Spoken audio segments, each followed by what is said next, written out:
So after watching the A Series of Unfortunate Events film as a child and also reading the books, it's a set of stories that I enjoyed reading and watching.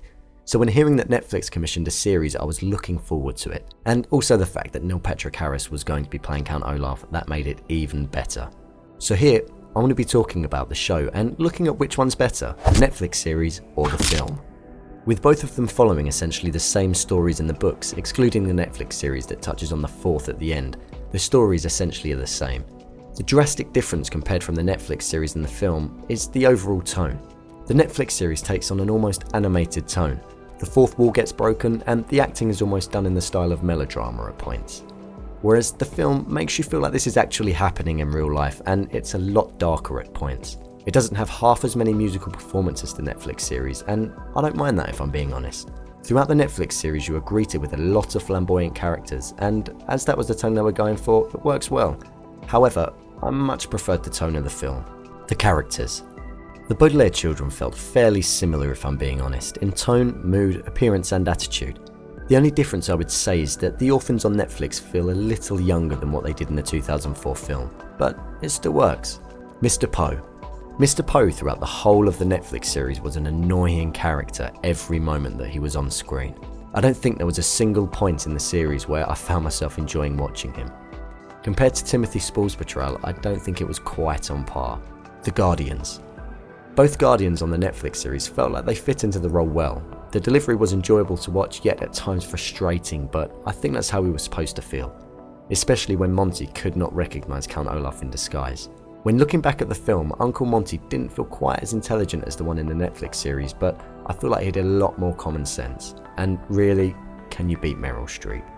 Lemony Snicket. In the film, Lemony Snicket was just merely the narrator who would pop up at points as a silhouette, which works with the style of the film. However, in the Netflix series they actually made Lemony Snicket a character, not only by Patrick Warburton narrating, but by including his name in the series and appearing in a photo. This way worked well, but sometimes I felt it was just a little bit too much. Count Olaf. Both portrayals of Count Olaf are very similar at points, yet they do differ. Appearance-wise, Jim Carrey's look and Neil Patrick Harris's look are basically the same. The voice is also done in a similar manner. Neil Patrick Harris's Count Olaf, despite feeling animated at points, strikes me as a character that is a little more deluded, and that comes across in his attitude.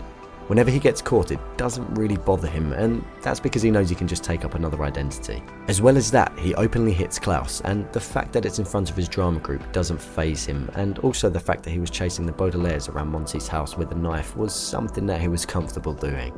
Jim Carrey, on the other hand, adopts all of these features, but they're just portrayed in a slightly different manner. It's not as in your face as much, and that allows it to linger on the mind. You know what he can do, but to what extent is left for us to think about, and therefore lingers. Personally, I prefer Jim Carrey's portrayal of Count Olaf. It's comedic at points, but I feel when delivering threats and creating a haunting atmosphere, Jim Carrey performs it slightly better.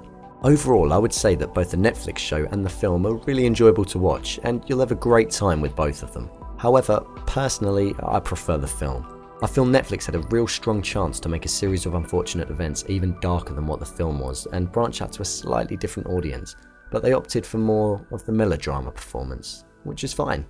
So what do you think is better? Is there anything you'd like to see in these videos? Leave a comment down below and don't forget to subscribe. I'll see you next time.